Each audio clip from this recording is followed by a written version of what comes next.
하나님의 축복이 그 안식을 통해서 흘러가는 줄을 믿습니다.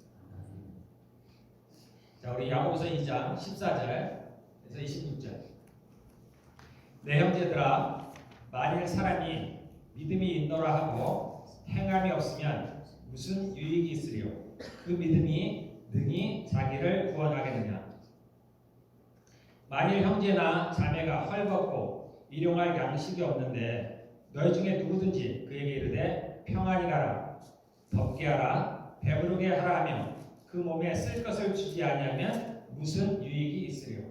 이와 같이 행함이 없는 믿음은 그 자체가 죽은 것이라. 어떤 사람은 말하기를 너는 믿음이 있고 나는 행함이 있으니 행함이 없는 너의 믿음을 내게 보이라. 나는 행함으로 내 믿음을 너에게 보이리라 하리라. 내가 하나님은 한 분이신 줄을 믿느냐? 잘하는도다. 귀신들도 믿고 떠느니라. 아, 허탄한 사람아, 행함이 없는 믿음이 헛것인 줄을 알고자 하느냐? 우리 조상 아브라함이 그 아들 이삭을 제단에 바칠 때 행함으로 의롭다 하심을 받은 것이 아니냐? 너가 보거니와 믿음이 그의 행함과 함께 일하고 행함으로 믿음이 온전하게 되었느니라. 이에 성경에 이른바 아브라함이 하나님을 믿으니 이것을 의로 여기셨다는 말씀이 이루어졌고 그는 하나님의 것이라 칭함을 받았나니 이르보건대 사람이 행함으로 의롭다 하심을 받고 믿음으로만은 아니니라. 또 이와 같이 기생 라합이 사자들을 적대하여 다른 길로 나가게 할 때 행함으로 의롭다 하심을 받은 것은 아니냐? 영혼 없는 몸이 죽은 것 같이 행함이 없는 믿음은 죽은 것이니라. 아멘. 예, 행함이 있는 믿음과 그러한 제목으로 제목을 정해봤습니다. 행함이 있는 믿음.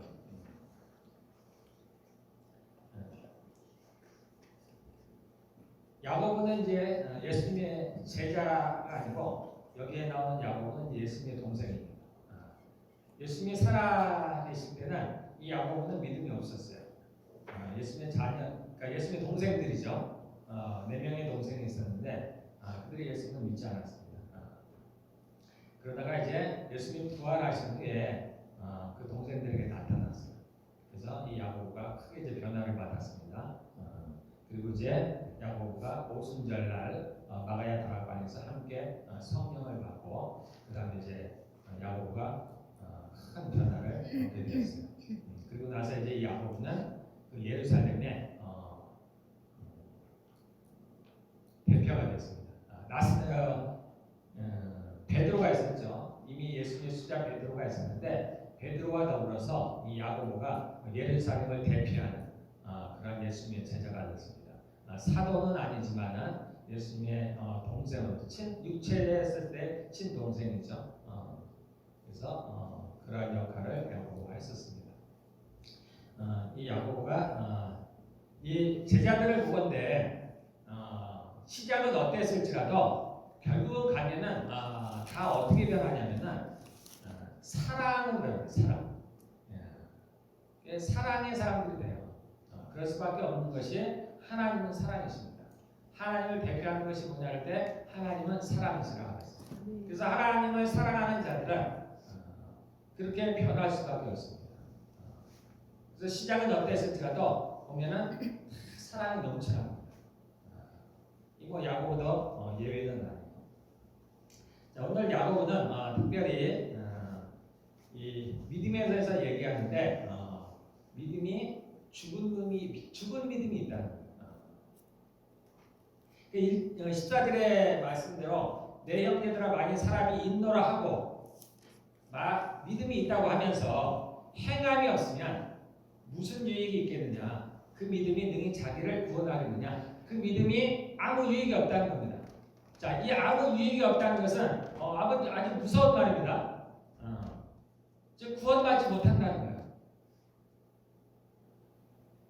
우리가 알거니와 이제 예수님이 오신 이후로 우리는 믿음으로 구원을 얻는다 했습니다. 그런데 이 야고보는 그 믿음에 행함이 함께하지 아니하면 그 믿음이 우리를 구원하지 못한다. 다시 말해서 믿음은 믿음인데 진짜 믿음이 아니라는 거예요. 죽은 믿음이라는 거예요.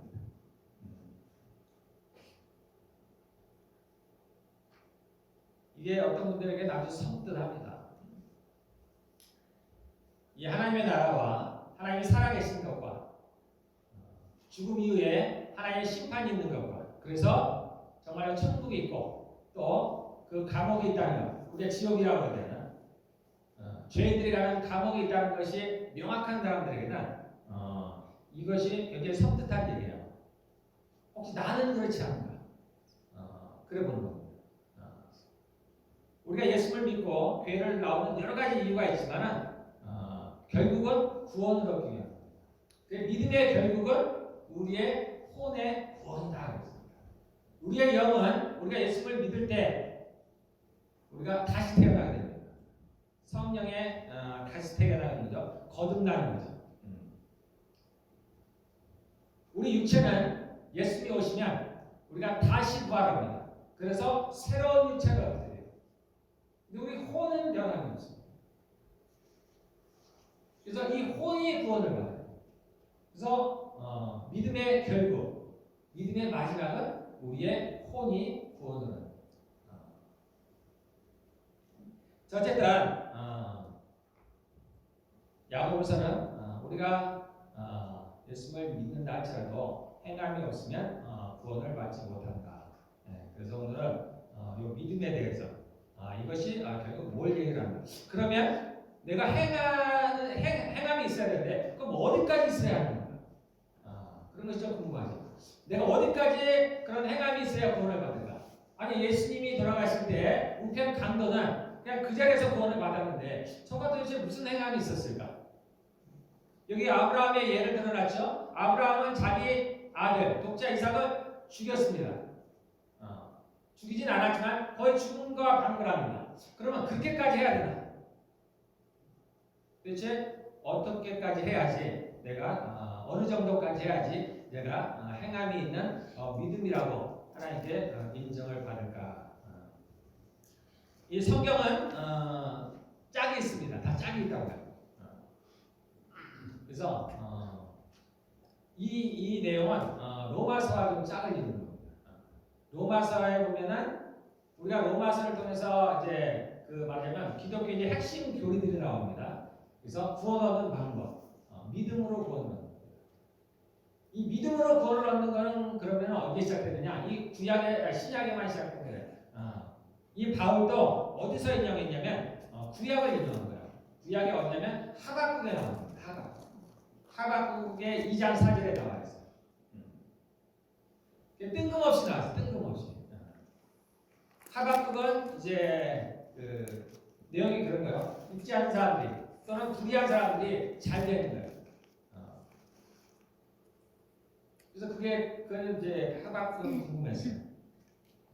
그를 설명하는 과정 중에서 하박국 2장 4절에 뜬금없이 의인은 믿음으로 살리라라는 구절이 나옵니다. 바울이 이거를 인용합니다.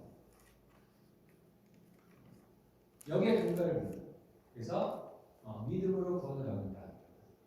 물론 구원을 얻는 길이 다른 길도 있습니다. 그것은 율법을 지키는 구원. 율법을 완전하게 지키는 구원이었어요. 너희가 하나님께서 율법을 우리에게 주셨죠? 이스라엘 백성들에게 주셨습니다. 그래서 너희가 이 율법을 온전히 지키면 이로 말미암아 살리라.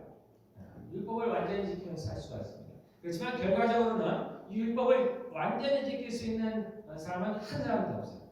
그러니까 결국은 이걸로는 안 되는 거예요. 그래서 그 다른 방법, 또 하나의 방법이 뭐냐면은 하박서 2장 4절에는 의인은 믿음으로 말미암아 살리라. 그래서 이 구절을 근거로 해서 그리고 예수님의 말씀을 근거로 해서 이제 바울이 기독교 교리를 세웁니다. 그래서 믿으면 구원을 얻는 거예요. 그래서 그 유명한 로마서 8장에 나온 우리를 죄와 사망의 법에서 생명의 성령의 법으로 옮겼다. 그 얘기입니다. 생명의 성령의 법, 새로운 법이에요. 새로운 법이 적용되는데 그 법은 어떤 법이냐? 예수를 믿으면 구원을 얻는다. 믿으면 산다. 우리가 구원에 대한 여러분들이 하나님을 이제 믿음이 점점 살아가게 되고 하나님과 가까워지면 가까워질수록 이 구원에 대한 게 굉장히 중요합니다. 왜냐하면 하나님의 나라가 실제이기 때문에 하나님의 심판이 실제이기 때문에 근데 눈에 보이지 않습니다. 내가 구원을 받았는지 어쨌는지 그래서 돌아보게 됩니다. 정말 이 말씀이 맞나? 정말 내가 예수를 믿으면 구원을 받나? 내가 이 정도로 믿는데 내가 이 정도로도 내가 구원을 받나? 그것이 궁금해집니다. 저는 그래요. 그래서 성경을 다시 보게 됩니다. 우리가 다른 걸로는 알 수가 없으니까 성경을 통해서 다시 보는 겁니다. 예수님이 뭐라고 말씀하셨을까? 예수님은 하나님의 아들이시고 하나님이십니다. 그분이 심판자예요. 그러면 심판자가 뭐라고 말씀하셨을까? 그래서 복음서를 다시 보게 됩니다. 물론 제자들이 쓴 이런 서신서들이죠. 편지글도 물론 성령의 감동으로 됐으니까 다 성경입니다. 하나님 말씀이지만 특별히 예수님께서 친히 말씀하신 복음서를 다시 보게 됩니다. 야, 예수님은 뭐라고 말씀하셨을까? 구원에 대해서. 그런 것들을 보게 됩니다. 그래서 이 구원에 대한 우리가 구절은 로마서에 잠가가 있어요. 로마서 10장에 잠가가 있습니다. 여러분들 찾으셨는데요. 유명한 구절이에요. 로마서 10장 9절입니다. 여러분이 어떻게 하면 구원을 받는지 알려면 이 구절을 보십니다. 로마서 10장 9절 10절입니다. 너희가 만일 너의 입으로 예수를 주로 시인하고 또 하나님께서 그를 죽은 자 가운데서 살리신 것을 너의 마음에 믿으면 구원을 얻으리라. 10절 사람이 마음으로 믿어 의에 이르고 입으로 시인하여 구원에 이르니라. 자, 10절은 9절에 있는 것을 요약해 놓은 거예요. 같은 내용입니다. 마음으로 믿고 입으로 시인하면 구원을 얻는다는 거예요. 이게 우리가 구원을 얻을 수 있는 방법입니다. 이게 여러분에게 돼 있으면 여러분들은 구원을 받을 수 있습니다. 그런데 이것을 액면 그대로 그냥 입으로 시인하는 것이라고 받아들이면 안 돼요. 마음으로 믿는다는 것도 마찬가지죠. 우리가 진실로 믿어지는 거예요. 그래서 믿는다는 표현보다는 믿어진다는 표현이 맞습니다. 예수님이 십자가에서 죽으신 게 나의 죄 때문이라고 믿어지는 거예요. 그분이 우리가 본 적은 없습니다. 그러나 예수님이 죽으셨다가 3일 만에 살아나셨다는 것이 믿어지는 거예요. 하나님이 보이시지 않지만 그분이 살아계시다는 게 믿어지는 겁니다. 이게 마음으로 믿어집니다. 이런 것들이 마음으로 믿어지고 어떤 사람들은 제가 본 중에서는 그런 분들이 있습니다. 제가 왜 이런 얘기를 하냐면 그렇게 믿고 싶어요.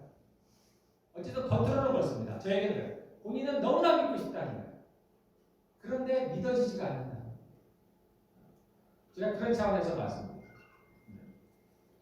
그 말씀들이 이 성경에 나오는 것들이 예수님이 동정녀 마리아에게 나셨다. 그게 믿어져요. 그러니까 그게 믿어지고 그래 한 가지를 더 해야 돼요. 입으로 시인하는 거예요.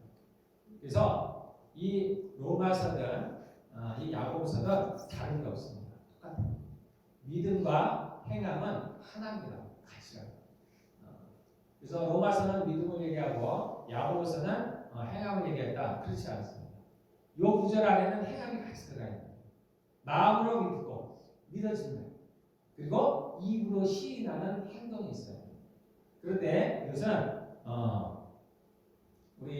제가 이제 예전에 밴쿠버에서 우리가 홈레스 피플들한테 전도를 하게 됐어요. 6개월 동안 이제 신학교 다니면서 전도를 했는데 그분은 다 예수를 믿는데 스트리트 제가 이제 점심을 나눠주면서 이렇게 복음을 하면 다 예수를 롤더라고 합니다. 그리고 예수를 믿는다 그러면 당연해요. 그 사람들은 그래서 문화가 그래서 그런지 그분들은 다 나는 예수를 믿는다는 거예요. 예수님이 주인이라는 거예요. 내가 나중에 그래서 우리 신학교 교수님한테 전부 다 전도할 필요가 없을 것 같다고. 근데 그게 아니라는 거예요. 그냥 입으로 시인하는 거와 실제 내가 예수님을 주고 고백하고 그렇게 삶을 살아가는 건 다르다는 거예요. 지금 그 얘기를 하는 거예요. 이때는 어때요? 로마 시대죠. 로마가 다스리던 시대예요. 그래서 예수님을 왕으로 인정하면 어떻게 돼요? 추방을 당하든지 죽든지 또는 같은 유대교에서는 출교를 당하든지 엄청난 그러한 핍박을 받게 되는. 그럼에도 불구하고 내가 예수를 믿는다는 걸 입으로 시인하는 거예요. 드러내는 겁니다. 내가 크리스천이라는 걸 드러내요. 내가 예수를 믿는다는 걸 실제 삶으로 행동으로 드러낸다 그런 뜻입니다. 그러니까 바울도 똑같은 얘기를 합니다. 믿을 뿐 아니라 그것을 행함으로 보여야 된다는 겁니다. 그러면은 구원을 얻는다는 겁니다. 예, 야고보서로 이제 다시 돌아오면 그래서 이제 야고보서가 이제 설명을 하는 거예요. 너희 형제 중에서 형제나 자매 누가 어려움에 처해 있는데 헐벗고 일용할 양식이 없는데 그에게 말로써 평안하기를 빕니다. 또는 뭐 덥게 하라, 배부르게 하라. 우리들은 문화 인사를 잘하잖아요. 그렇게 하면 그가 그 가난한 것이 사라져 버리냐는 거죠. 없던 옷이 생기게 되냐는 그런 말들이 무슨 유익이 있냐는 아무런 일을 못한다는 거예요. 말로만 하는 것은 아무 의미가 없다는 거예요. 이 얘기가 이렇게 가난한 자를 돌보라. 그러면은 행함이 있는 믿음이고 그렇지 않으면 행함이 없는 믿음이다. 이런 기준을 말하는 게 아니고 이렇게 말로만 사람들에게 평안을 비는 것이 또는 잘되기를 바랍니다라는 것들이 실제 그에게는 아무 의미가 없다는 거예요. 아무 유익이 없다는 거예요.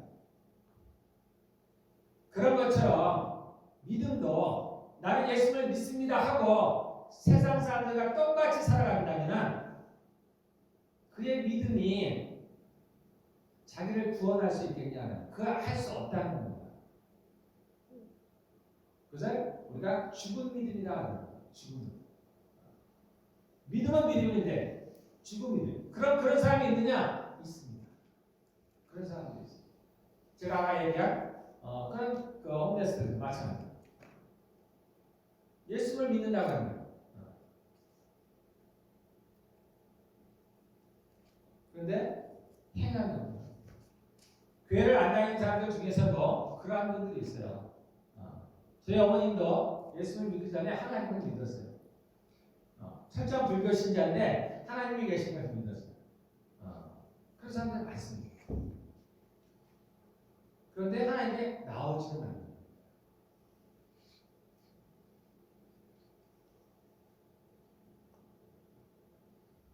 요즘은 한국에도 이러한 분들이 많아요. 이제 기독교가 우리도 거의 한 문화처럼 되어버렸기 때문에 그냥 하나님이 계시다는 걸 믿어요. 그냥 믿어지는 거예요. 그럼에도 불구하고 삶을 그렇게 살아가지 않습니다. 그런 사람들이 많이 있습니다. 믿음은 있는데 믿어지기는 하는데 그런데 그렇게 행하지는 않는 거예요. 하나님께 나오지는 않는 거예요. 하나님께 예배를 드리지도 않는 거예요. 그럼 내 말씀대로 당연히 따르지도 않고 이게 믿음은 있지만 행함이 없는 거예요. 반대로 믿음은 없지만 행함이 있는 사람들도 있습니다. 우리가 특별히 그런 사람들 가운데서 종교적이라는 표현을 많이 씁니다. 예배도 잘 드려요. 교회 잘하죠. 헌금도 잘하고 정말 삶도 그렇게 신실하게 살아가는 사람 우리가 볼 때. 그런데 실제는 그 안에 믿음이 없는 거예요. 그러니까 절에 가서 예수를 믿는 거와 교회 오는 것을 비슷하게 생각해요. 단지 나는 기독교를 택한 것뿐이에요. 그냥 종교로서 하나로서 기독교를 나오는 겁니다. 행함은 있는데 실제 믿음이 없는 거예요. 이걸로도 안 된다. 두 가지가 다 있어요. 믿음도 있고 행함도 있어요. 그래서 그 예로 누구를 가리키냐면 이제 아브라함과 라합을 가리킵니다. 아브라함이 그 아들 이삭을 바칠 때 그의 믿음을 보인 것이 아니냐. 그러니까 이 부분에서 여러분들 오해하지 마셔야 됩니다. 이 아브라함이 그럼 그 이전에는 구원을 받지 못했을까? 그런 얘기가 아니에요. 그런 얘기는 아닙니다. 단지 그가 그 이삭을 바칠 때 그의 믿음이 온전하게 된다라는 것입니다. 그런데 이 이야기가 조금 어렵긴 하겠습니다만 온전하게 된다. 온전하다는 표현이 완전하다는 얘기는 아니에요. 완전하다는 얘기가 아닙니다. 그의 믿음이 온전하게 된다. 마찬가지로 기생 라합이 그 정당분들을 속여서 정당분들을 도와서 그들을 보냈을 때 그 기생 라합이 그의 행함으로 말미암아 믿음을 보였다. 기생 라합이 비록 유대인은 아니었지만 그는 풍문으로 소문으로 이 하나님에 대한 여호와에 대한 이야기를 들었습니다. 그래서 그가 그 하나님을 믿기로 했어요. 그 하나님이 계시다는 걸 또한 그분의 능력을 알았습니다. 그런데 거기서 그치지 않고 이 라합은 실제 행동을 했다는 거예요. 그래서 그의 믿음이 온전하게 되었다.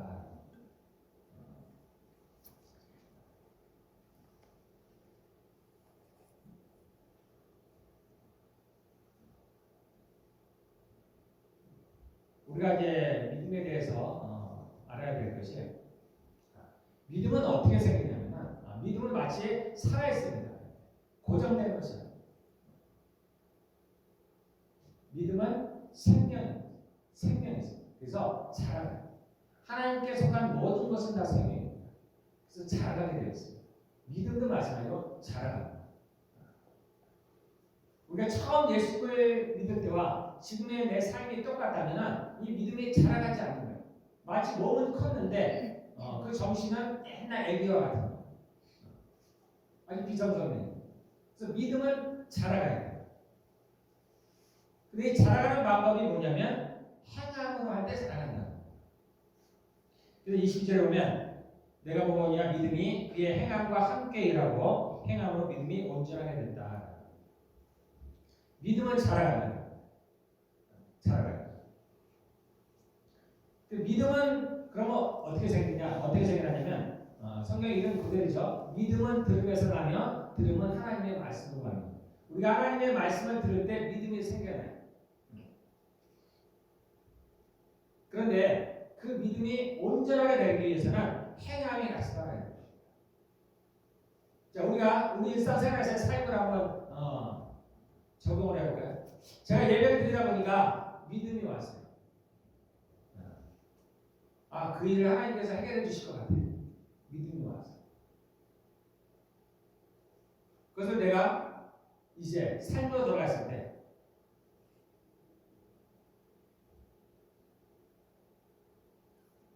행한다는 얘기는 감사하면서 살아가는 거예요. 그 일을 하나님께서 이루어질 내가 믿고서 이제 감사합니다. 근심하거나 걱정하지 않는 거예요. 100% 할 수는 없습니다. 그러나 내가 하나님이 주신 믿음을 내가 행함으로 보이는 거예요. 누군가가 이제 예수를 믿기로 했어요. 믿음이 왔어요. 교회를 한 번 왔는데 또는 누군가의 전도로 인해서 하나님의 말씀을 들었는데 믿음이 왔습니다. 하나님이 살아계시는 것 같아요. 그럼 그가 어떻게 그것이 온전하게 됐느냐? 그가 하나님께 나가올 때 온전하게 돼요. 그럼 이제 내가 교회를 나가야 되고 하나님께 나가야 봐야 되고 이럴 때 그렇게 행함이 믿음과 함께 일을 할 때 그의 그 믿음이 온전하게 된다는 거예요. 그러한 과정들을 통해서 우리의 믿음이 자라가게 되는 거죠. 우리가 예배는 잘 드리는데 정말 성경을 잘 아는데 믿음이 없으신 분들이잖아요. 그 이유는 행동을 하지 않아요. 그러한 삶을 살아가지 않아요.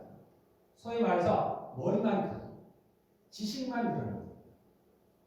하나님이 어떻다는 건 잘 알아요. 기도하면 하나님이 들으신다는 건 잘 압니다. 그런데 기도하지 않아요. 또는 기도는 열심히 했는데 기도가 끝나고 난 다음에는 싹 잊어버리는 거예요. 그냥 평소처럼 똑같이 살아가는 거예요. 행함이 따르지 않아요. 그래서 하나님께서 주신 믿음이 말씀으로부터 온 그 믿음이 온전하게 되어지지 못해요. 이루어지지 않는 거예요. 그러므로 그 믿음이 자라나지 않아요.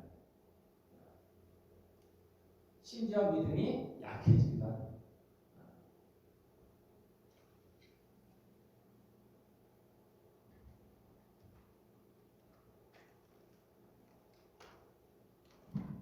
그래서 여러분들이 자신이 믿음이 자라기를 원하십니다. 또는 자신의 믿음이 약하다고 생각하시는 분들은 한번 자신을 돌아봐야 됩니다. 내가 그러한 삶을 살았나? 내가 정말 그런 행함을 하는가? 이 아브라함의 경우는 우리가 이제 히브리 11장에 보면 그 믿음장이라고 합니다. 거기 아브라함 얘기가 나와요. 그래서 아브라함은 어떻게 믿었냐면 하나님께서 아브라함에게 말씀하시를 내 독자 이삭을 나한테 바치라 그랬습니다. 바치라는 얘기는 죽이라는 얘기예요. 번제로 드리라는 얘기입니다. 그랬을 때 아브라함에게 어떤 믿음이 왔냐면은 비록 이삭이 죽어도 그가 다시 살아날 거다라는 믿음이 왔습니다. 그랬는데 그가 그대로 행동에 옮겼습니다. 내가 비록 이삭을 내 아들을 죽이지만 이 죽은 자를 하나님이 다시 살리실 거라는 믿음이 있었어요. 그리고 거기서 그치지 않고 그가 그대로 행동을 옮겼습니다. 실제로 자신의 아들을 죽이려고 했습니다. 그래서 성경은 그의 믿음이 온전하게 됐다 이렇게 얘기합니다. 그로 말미암아서 이 아브라함은 하나님의 벗이나 신앙을 받게 됐다. 이런 사람이 없죠. 특별한 겁니다. 특별히. 기생 라합도 마찬가지죠. 풍문으로 소문으로 이 여호와에 대한 이름을 들었어요. 여호와에 대한 소문을 들었습니다. 이스라엘의 하나님, 여호와 하나님에 대한 소문을 들었어요.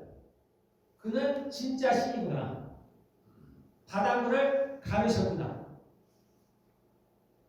그리고 40년 동안 광야에서 그들을 만나로 먹이시고 외출하고 믿으셨다는 그러한 소문을 들었습니다. 그분이 진짜 하나님이시구나. 그분이 신이시구나. 그게 믿음이 났습니다.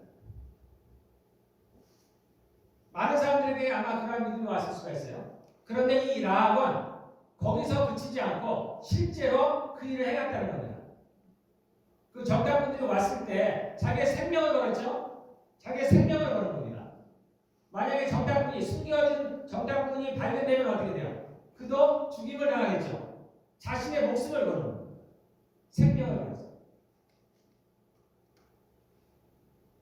그래서 그가 그러한 행동을 했을 때 그의 믿음이 온전하게 했습니다.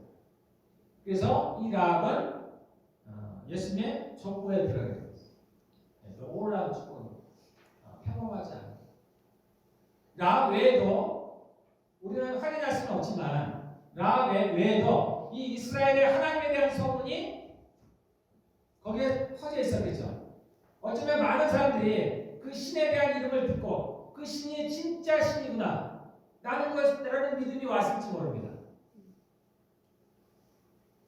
그런데 대부분의 사람들은 믿음이 왔지만 실제 행동으로는 옮기지 않았다는 거예요. 그래서 그의 믿음이 온전하게 되지 않았다. 온전하게 되지 않았다는 얘기는 죽은 믿음이 되어버렸다는 거예요. 그로 말미암아서 그는 구원받지 못했다.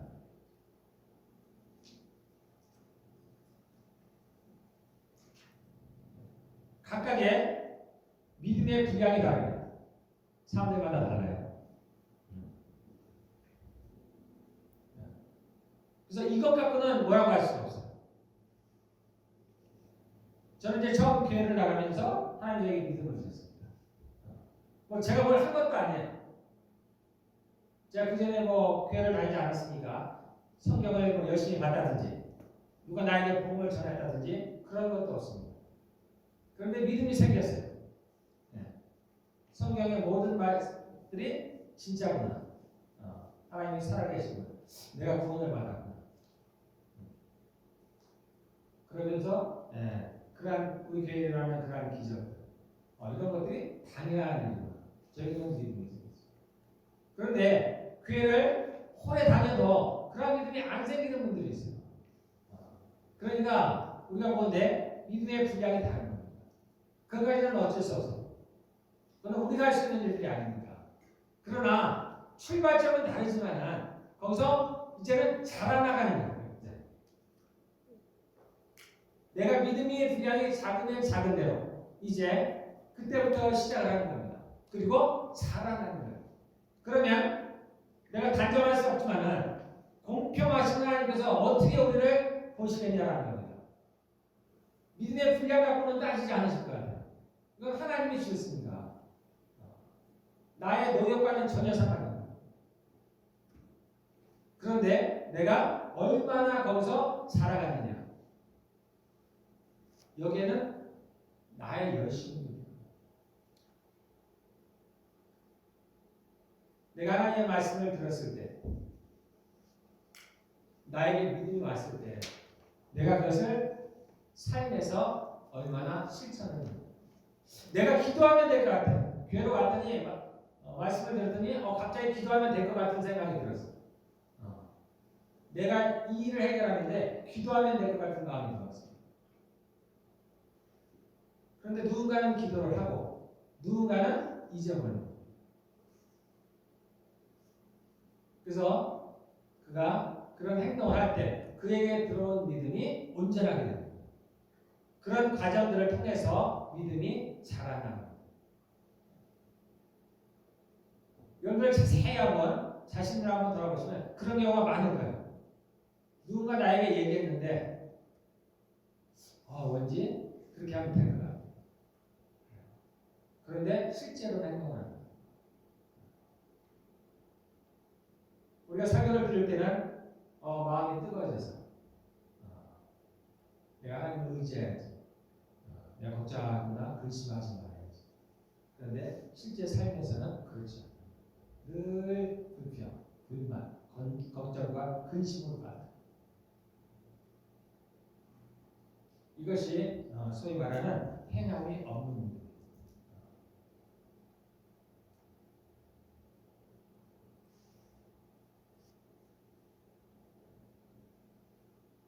그래서 믿음은 반드시 행함과 함께 일합니다. 그 믿음 자체만으로는 일을 할 수가 없어요.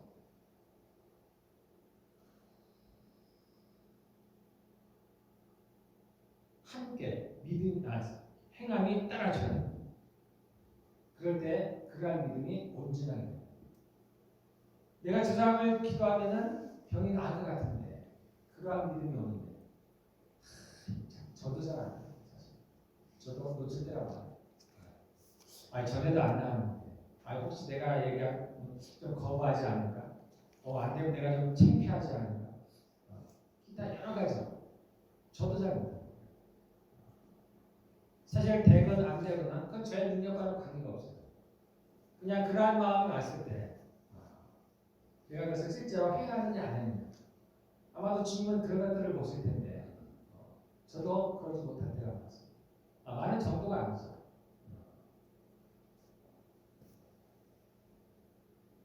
그래서 우리는 사실 변명거리가 엄청나게 많습니다. 나는 이러이러해서 그런데 하나님은 정확히 하십니다. 정확히.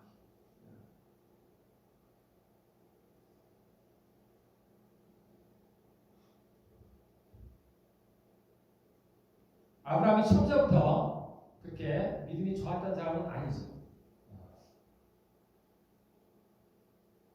하나님께서 믿음을 주셨습니다. 그래서 아브라함이 갈대아우를 떠났어요. 그래서 그의 친척 보토와 친척과 아비집을 떠나라고 했습니다. 그래서 그 모든 것을 버리고 아브라함이 가나안 땅을 왔어요. 그걸 아브라함이 믿었다고 했습니다. 그가 갈 바를 알지 못하지만 그걸 믿고 왔어요. 그런데 그가 이제 가나안에 기근이 들어서 애굽으로 갔을 때 자신의 아내를 누이라고 속입니다. 왜 성경에 아브라함이 겪은 에피소드가 얼마나 많겠어요. 근데 그 중에 몇 가지만은 기록해 놨잖아요. 추려놓은 겁니다. 하나님께서 임의로 추려놓은 거예요. 그런 걸 통해서 저에게 가르치고자 하시는 게 있는 거예요. 아브라함은 처음부터 믿음이 있었다는 건 아니에요. 믿음으로 가나안 땅 왔죠. 이것만도 어마어마합니다. 그 하나님의 말씀을 들었을 때 그가 자신의 본토와 친척과 아비집을 떠나서 가나안 땅으로 왔습니다. 그럼에도 불구하고 그의 믿음은 완전하지 않아요. 그래서 그가 기근 때 애굽으로 갔습니다. 거기서 자신의 자신의 아내라 하지 못하고 누이라고 속이는 일을 벌였습니다. 그리고 다시 이제 그럼에도 불구하고 하나님이 그 아브라함을 도우셨죠. 그래서 그 아내를 다시 돌려줬습니다. 돌려주는 정도가 아니고 그에게 많은 재물을 함께 줬어요. 그래서 아브라함이 애굽에서 돌아올 때는 거부가 됐어요. 자기 조카 롯도 마찬가지죠. 함께 거부가 됐습니다. 그래서 그들이 함께 거할 수가 없었어요. 그래서 따로 나눠주는데 아브라함에게 믿음이 왔습니다. 나는 어디를 가든지 괜찮은 거야. 하나님이 함께 하신다. 그래서 아브라함이 얘기합니다. 너가 동으로 가면 나는 서로 가고 너가 서로 가면 나는 동으로 가겠다. 너가 어디를 택하든지 나는 그 반대길 거야. 그래도 자신은 하나님이 함께 계시니까 괜찮다는 믿음이 생긴 거예요. 왜냐하면 그 애굽에서 한번 경험해 봤거든. 그 하나님은 경험해 봤어. 그러니까 믿음이 자라납니다. 하나님 말씀대로 들어온 믿음대로 그대로 나중에 이제 그 롯이 포로가 돼서 끌려가요. 그때 아브라함에게 이제 믿음이 왔습니다. 내가 가면은 저를 구해줄 수 있을 거예요. 하나님이 함께 하십니다. 그래서 아브라함이 용기를 내서 자신의 집에서 길 잃은 자 318명을 데리고 그 연합군들을 쳐들어갔어요. 아브라함은 이스라엘 땅에 보면 저 남쪽에 있었어요. 그래서 어디까지 쫓아갔냐면 단까지 쫓아가요. 단이면 어디냐면 이스라엘의 저 북쪽 끝이에요. 거기까지 쫓아갔어요. 결국은 거기까지 쫓아가서 그들을 물리치고 롯을 데리고 왔습니다. 이 아브라함에게 자신에게 믿음이 왔을 때 두려워하지 아니하고 행동으로 옮겼습니다. 그랬더니 그의 믿음이 온전하게 됐습니다. 그리고 그의 믿음이 살아납니다. 자, 그랬는데 거기까지는 좋았는데 아브라함이 이제 막상 롯을 구해갖고 데리고 왔습니다. 그랬는데 갑자기 두려움이 있기 시작합니다. 왜냐하면 자기는 그 나라가 아니잖아요. 자기 기껏해야 300여 명 주변에 물론 동맹도 있었습니다만 근데 자기가 쳤던 그 사람들은 왕들이에요. 왕. 그것도 연합국의 왕들입니다. 야, 저들이 다시 쳐들어오면 어떻게 할까? 내가 다시 이겨낼 수 있을까? 그게 아브라함이 두려움이 있었어요. 이때 하나님이 나타났어요. 이때 하나님께서 아브라함에게 나타났어요. 그래서 첫 번째 하신 말씀은 뭐였어요? 아브라함아 두려워하라. 나는 너의 방패다. 이때 비로소 하나님께서 이 아브라함과 언약을 맺었습니다. 너는 나를 위해서 내가 너에게 자녀를 줄 거다. 그래서 아브라함이 이걸 믿었어요. 여기에서 그 유명한 말이 나옵니다. 아브라함이 하나님을 믿음에 하나님이 그의 믿음을 그의 의로 여기셨다. 요 대목에서는 이 하나님을 믿었어요. 자손을 주겠다는 하나님의 약속의 말씀을 믿었습니다. 하나님께서는 그 믿음을 그의 의로 여기셨다. 그리고 하나님께서 또 하나 약속하시죠. 내가 이 땅을 너한테 주겠다. 저 애굽 강에서부터 저 유브라데 강까지 이 모든 땅은 너와 너의 자손들에게 주겠다. 그랬더니 아브라함이 그것을 저에게 줄 줄을 어떻게 알겠습니까? 그때 이제 하나님께서 이제 아브라함과 언약을 맺었습니다. 너는 3년 된 암소를 준비하라. 3년 된 암년터, 또 3년 된 순양을 준비하고 집비둘기와 산비둘기를 준비하라. 그래서 아브라함이 그것을 잡아서 둘로 쪼갰습니다. 그리고 그 사이를 하나님이 지나가셨어요. 언약을 맺었어요. 그래서 이것을 피의 언약이에요. 피의 언약이라는 건 뭐냐면 생명을 걸었다는 거예요. 언약의 생명. 하나님도 자신의 생명을 걸었다는 거예요. 그만큼 이 약속을 반드시 지키겠다는 겁니다. 또는 반대로 얘기하면 이 약속을 이기면 너가 생명으로 갚아야 된다는 거예요. 그런데 이렇게 하나님과 언약을 맺었음에도 불구하고 이 아브라함이 온전히 하나님 말씀대로 순종해서 나갈 수 있는 건 아닙니다. 이때가 아브라함의 75세, 76세. 그로부터 10년이 흘렀어요. 하나님이 약속하신 자녀가 생기지 않는. 그러니까 어떻게요? 자신의 종인 사라의 종이 하갈이죠. 하갈과 더불어 동침해서 이제 아들을 낳게 됩니다. 아브라함에게 제가 단언할 수 없지만은 하나님께서 내 몸에서다. 그 전에 아브라함이 뭐라고 했냐면은 자기가 자녀가 없으니까 나의 종 중에서 이 사람이 나의 상속자가 될 겁니다. 그랬더니 하나님께서 뭐라고 약속하셨냐면 아니다. 너의 몸에서 날 자가 너의 상속자라고 했습니다. 물론 사라라는 말씀을 안 하셨어요. 사라에게서 난 자가 너의 상속자가 될 거라는 말씀은 안 했지만 그러나 당시에 아브라함에게는 사라뿐이 없었어요. 아내가 한 사람입니다. 그러면 당연히 사라로부터 난 자예요. 굳이 말씀을 안 하셔도 우리가 그 정도는 추측할 수 있는 거예요. 그런데 시간이 좀 흘러가니까 이 아브라함의 의심이 생기기 시작하는 거예요. 사라도 의심이 생기는 거예요. 정말 그럴까? 하나님이 명확히 말씀하셨어요. 너의 몸에서 난 자라니까 아브라함은 맞는데 혹 이 사라가 아닌 게 아니야? 사라에게 뭔가 문제가 있는 거 아닐까? 그러한 의심이 생기기 시작합니다. 결국은 그가 하나님 주신 믿음대로 행하지 아니하고 다르게 행동합니다. 그래서 하갈을 취해서 쳐보지 않고 아들을 하나님이 원치 않으셨어요. 그리고 이제 13년이 되어서 하나님께서 아브라함에게 또 나타났습니다. 전에 나타나시고 얼마나 나타났어요? 25년 정도가 됐습니다. 그리고 하나님께서 나타났어요. 그래서 말씀하시기를 내가 내년 이맘때 사라에게 아들이 있어. 그리고 그 아들이 너의 상속자가 될 거야. 아브라함이 알죠. 이런 거 있습니다. 내가 잘못했다. 야, 예전에 내게 그 마음이 맞았는데 하나님은 약속을 지키시는 겁니다. 이미 아브라함은 이미 힘이 싹 빠져버렸어요. 이때는 힘이 다 빠져버렸어요. 그러니까 믿음이고 뭐고 힘이 다 빠져버렸어요. 그래서 그 기다리던 아들을 준다 하는데도 그냥 시큰둥한 이스마엘이나 잘 됐으면 좋겠어요. 그냥 주시든지 어쩌시든지 주시면 좋고. 그러함에도 불구하고 이 다음에 아브라함이 똑같은 실수를 저지릅니다. 어떤 실수를 저지르냐면 그때도 기근이 왔었네. 아비멜렉 왕이 되는 그에게 갔을 때 그날에 갔을 때 그가 자기 아내라고 맞지 못하고 또 다시 누이라고 속이는 일인 거예요. 그게 우리 인생이 그렇다. 우리의 믿음이 온전하지 않아. 그래서 하나님의 열심이 나와. 안 그러면 우리의 열심이 나와. 아브라함은 특별한 사람인가? 저는 의지가 아주 강한 사람인가? 그런데 그렇지 않아요. 25년이 지난 지금도 그 25년 전과 똑같은 실수를 범하는 똑같은 그런 불신앙이에요.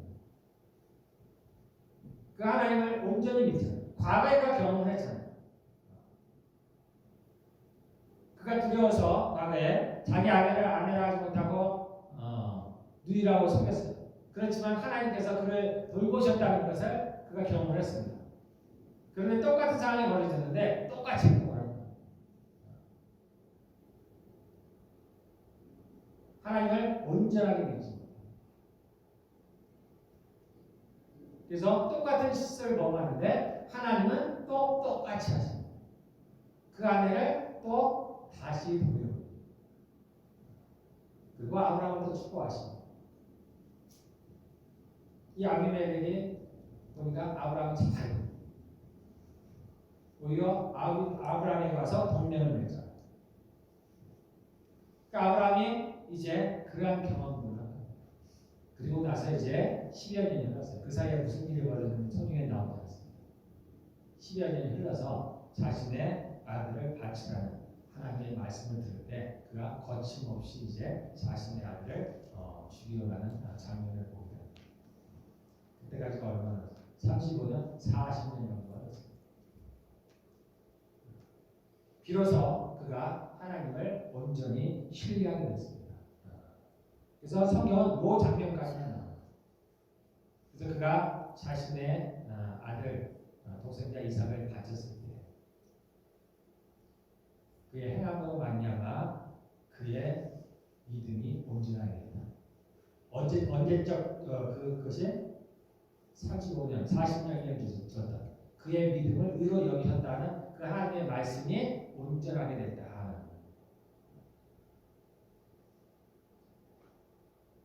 이러보건대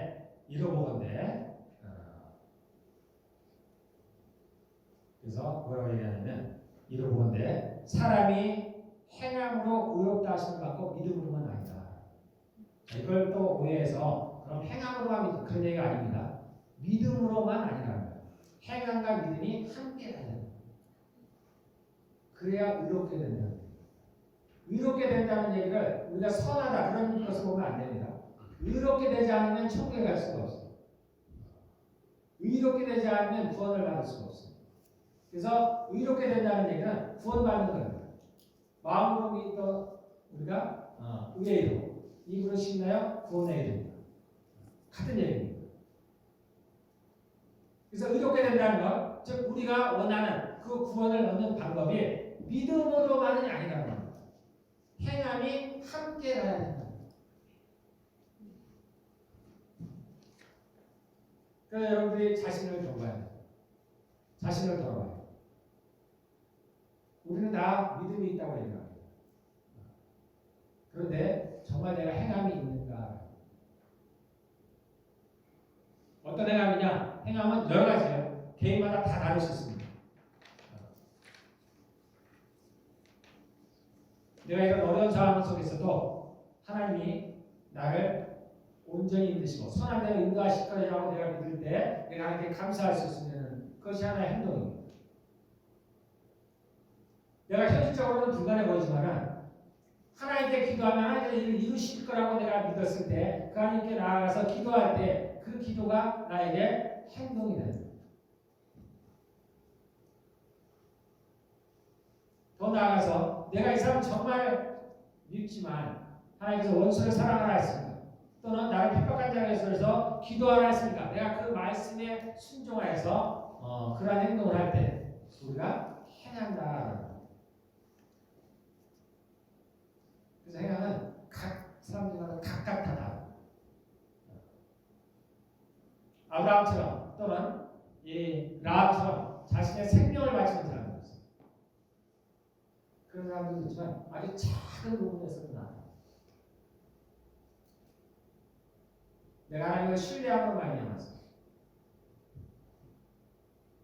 내가 이러한 행동들을 하나 그것이 소위 얘기하는 행함이 있는 겁니다. 그럴 때 나에게 있는 믿음이 온전해지고 그리고 그 믿음이 점차 자라는 거예요.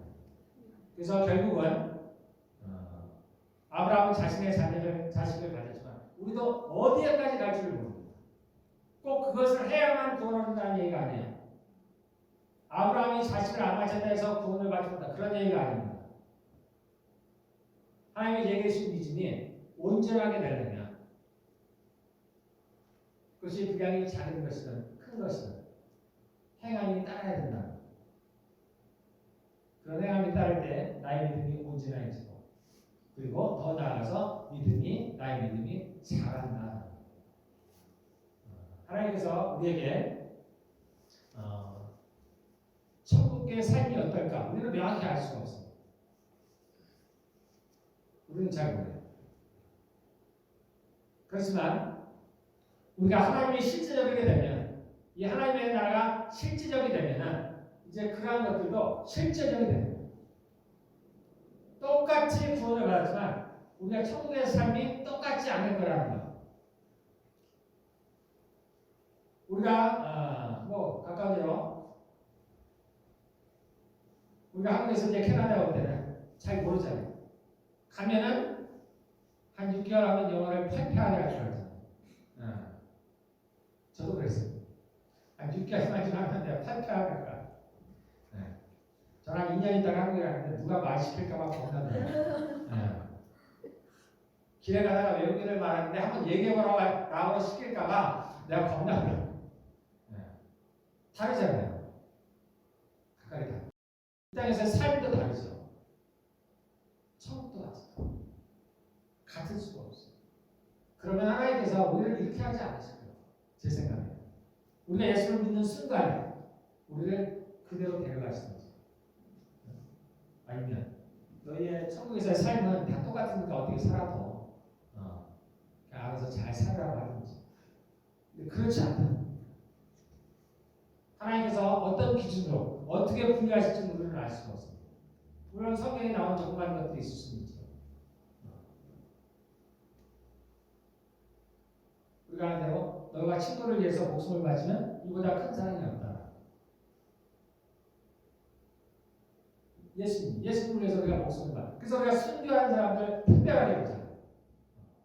우리가 주를 위해서 목숨을 바쳐. 예수님도 특별하게 보죠. 또 우리가 얼마나 사랑을 했느냐. 너희가 서로 사랑해. 그래서 너희가 내 제자인 줄 알겠다. 다른 얘기 안 하시잖아요. 성경을 뭐 어떻게 잘 아냐. 그런 거 안 합니다. 너희가 서로 사랑해.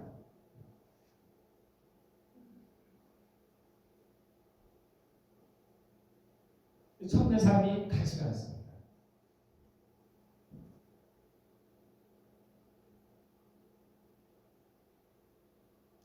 이제 마지막에 어떤 일들이 벌어지는지 제가 여기서 자세히 얘기하지 않겠습니다. 자, 천국은 하나님이 다스리는 나라예요. 쉽게 얘기하면 하나님이 다스리는 나라. 물론 하늘에 있는 나라에서 천국이다 이렇게 한다. 그래서 헤븐리 킹덤 또는 킹덤 오브 갓 하나님의 나라 또는 천국 우리가 같이 쓰는데 실제로 계시록에 보면은 천국은 이 땅을 가리킵니다. 이 땅. 우리는 지금 천국 그러면 하늘에 있는 어떤 곳을 얘기하는데 이제 이 땅이 새롭게 될 때는 천국은 이 땅에서 이루어집니다. 이 땅. 이제 마지막이 되면 지금에 있는 땅과 하늘은 사라져버립니다. 그래서 새 하늘과 새 땅을 만드시는데 이것이 이제 한자로 신천지예요. 새 하늘과 새 땅입니다. 그리고 그 새 하늘과 새 땅 여기가 여기 그래서 합니다. 그리고 위로부터 뭐가 내려오냐면 예루살렘에서 성이 내려요. 성이. 그리고 하나님의 장막이 내려옵니다. 하나님이 우리가 위로 올라가는 게 아니고 하나님이 내려오죠. 그래서 그 하나님이 우리와 함께 이제 거기서 영원히 살아가는 거예요. 하나님의 장막이, 하나님의 성전이 그 성에 내려옵니다.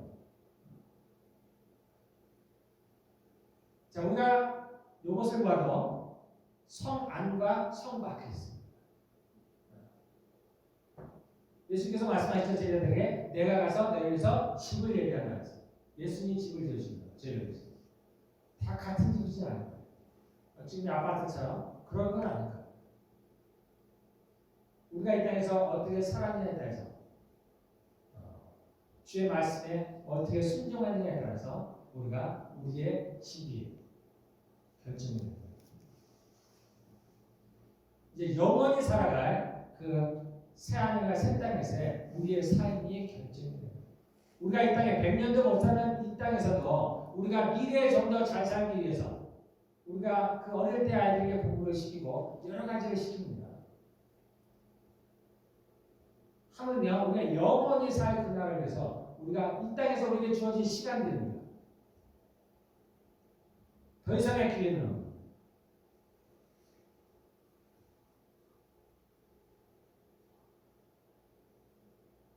이런 것들이 여러분들에게 실제로 와 닿았으면 좋겠습니다.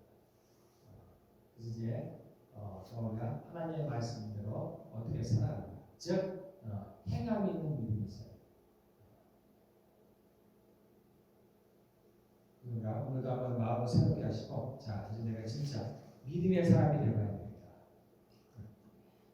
내 지금의 환경이 어떠하든지 간에 정말 미래 내가 영원히 살아갈 그때를 위해서라고